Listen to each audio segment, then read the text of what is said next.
God is our refuge and strength, and ever-present help in trouble. Psalm chapter 46 verse 1. Magandang buhay mga katiyats. Meron tayong i-analyze ngayon na napakagandang marker ito. Classic marker na Pentagon. Bago tayo magpatuloy, ako'y mag-shoutout muna sa lahat ng ating mga katiyats buong Pilipinas, sa Luzon, sa Visayas, sa Mindanao, at pati na rin sa ating mga katiyats in abroad. Sana ay nasa mabuting kalagayan ang lahat.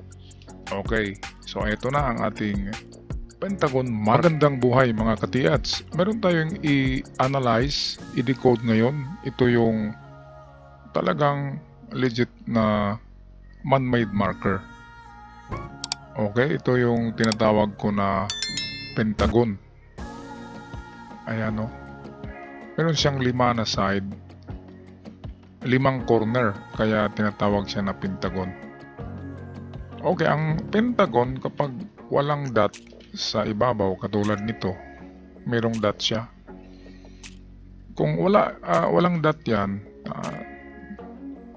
kapag may nakita kayong Pentagon na bato na walang dot, ang mga corner nito ay galing sa gitna. Ang mga corner nito ay nagsisilbing mga arrow. Ayan, so pwedeng ang mga corner ay mga arrow, kaya sa Pentagon ay pwedeng merong 5 kasi nagaganyan yan, mga arrow yan, kaya matulis ang mga dulo.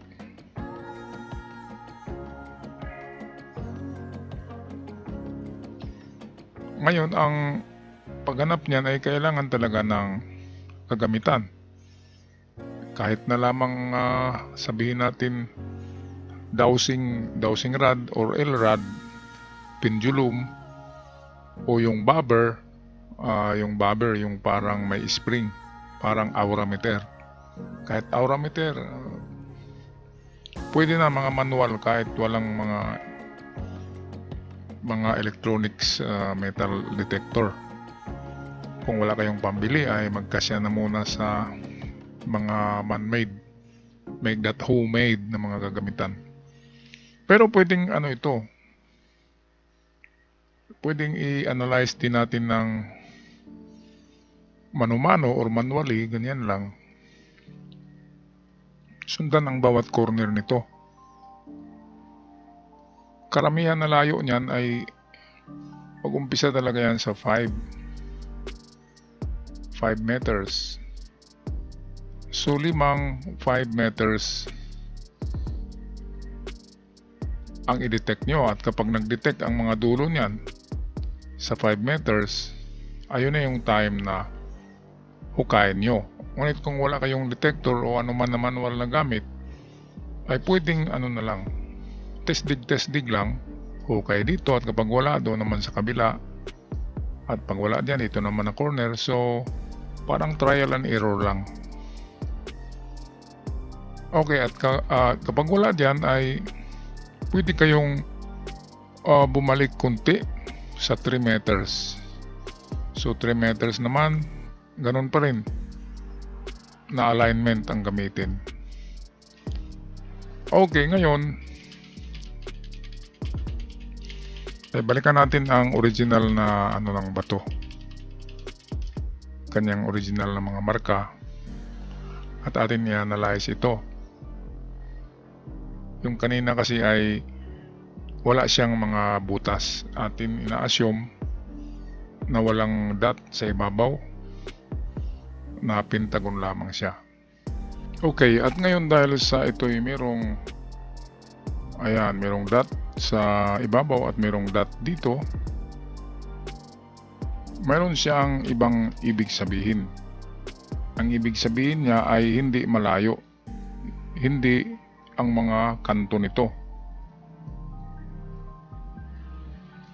kundi ang ibig sabihin niya ay nasa ilalim lamang ng bato ang item. Kasi ito, treasure on the spot yan, treasure under. Ito naman, treasure on the side, pwedeng dito lang yan na banda.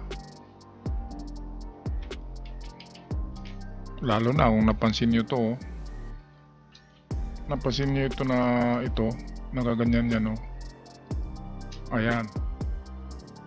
And then merong dot. So ano bang ibig sabihin yan? Treasure in the tunnel. Yan. Ito yung tunnel, ito yung item. Kaya ito yung na-assign. Kaya ang item ay hindi lalayo. Dito lang siya. Kung wala sa loob ng bato, kasi treasure under yan, pwedeng ang bato na ito ay merong laman. Ito. Ganyang kalaki na bato ay pwedeng 4 na bareta ang laman yan. Kung yan man ay simento, ngunit bato tingnan, kasi napurma talaga siya na pentagon. At hindi nature ang gumawa niyan, kasi kung nature, ay sana makakita tayo sa unahan ng kapareho niya na bato na itsura kung yan ay nature. At dahil pentagon na nga, ay talagang man-made siya. Ito, kung i-cross natin to, ang lalabas nito ay makagawa siya ng itsura na star. Tingnan nyo to. Connect natin ang lahat ng corner. So meron siyang 5-pointed star. Ano bang ibig sabihin ng 5-pointed star sa Yamashita Treasures? Ang star na ito na 5-pointed means Yamashita Treasure. Yan ang star ni Yamashita General. Star General. Kaya kung napansin nyo, ang star ay ginagamit din sa treasure. Dito sa amin merong bundok na merong marka na star sa ibabaw. Kaya ibig sabihin ang site ay pagmamayari ng general. Ngayon kung ang star ay ganito, and then meron siyang mga ganyan-ganyan, ang sign na ito ay explosive or booby trap or merong sasabog. Ibig sabihin ay danger ang lugar at ingat kayo. Pero dito ay ibang kahulugan ito, kasi ang star ay nakatago sa itsura ng pentagon. Hindi inukit dyan ang star, kaya hindi yan bomba. Okay, ang katulad na lamang nito, yung perfect square. Bakit ang perfect square ay treasure under? Bakit treasure under ang sign na perfect square? Yung talagang square na square. Sige nga, bakit treasure under yan na sign? Kasi kapag i-cross mo yan, ang mga corner, ang lalabas dyan ay X. At ang X, kung i-drawing natin yan ng pa-side view, ang lalabas dyan ay pyramid. So kapag pyramid at X, ganyan, square i-connect, lalabas ay X at pyramid, ibig sabihin treasure under pa rin. Kaya katulad nito, kapag i-attach natin ang mga corner, ang lalabas ay 5-pointed star, which means a general treasure. Kaya dito wala nang ibang puntahan. Sa pangalawang analysis natin, dahil merong dot, meron dito, yan ay treasure inside or treasure under. Ito naman ay treasure in front dito.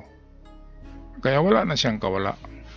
Ang gawin nyo, tanggalin nyo yung mga bato dyan at hukayin nyo ito na circumference. Medyo malaki siya na bato kasi tingnan nyo tong puno ng saging. So may kalakihan siya na bato. So tamang-tama talaga na marker. Kaya ito ay treasure under na. Pero lakihan lang ang hukay na circumference. Siguro nasa kahit 3 to 4 meters. Lakihan talaga para matamaan ang item. Kasi kung dito lang tayo maghukay, baka ang item ay dito lang na side or dito. Hindi aabutan. Kaya lakihan natin kasi sa 2 meters pa lang kapag meron talaga, ay meron na kayong makikitang mga man-made na bagay sa 2 meters kapag meron talagang laman ang hinukay nyo. Mga man-made dyan na yung jar na lalagyan ng wine. Porcelana yun na jar, maliit yun. Yun ang iniinom ng yun ay sake wine, iniinom ng opisyal or ng general. Minsan mga buti na di kulay, mga brown, green, ganyan. Pero lahat yan ay makikita sa 1 to 2 meters. Meron ding mga iniiwan na punyal, ganyan, mga dagger. Meron ding helmet na iniiwan. Meron ding uniform. Kapag ganyan ang mga nakikita nyo, meron ding mga plato, water canteen. Kapag ganyan, nagamit ng Hapon na sundalo, ay positive na positive yan. At pwede na kayong magpatuloy 3 to 4 meters ay pwedeng meron na, pero kung wala, patuloy kayo hanggang 5 to 7 meters. So yan lang, kasi pagdating sa 7, tubig na yan, so mahirap na. Ang hinahanap natin ay small to medium deposit lang. Kaya sa 7 meters pwedeng medium deposit na yan. Okay, so yan lang ang pag-analyze ko dyan. Napaka-legit na marker. Yan ang Pentagon, pero merong 2 kahulugan sa kanyang posisyon. At ako'y magpaalam na good luck sa inyong lahat mga katiyats. Sana ay nasa mabuting kalagayan.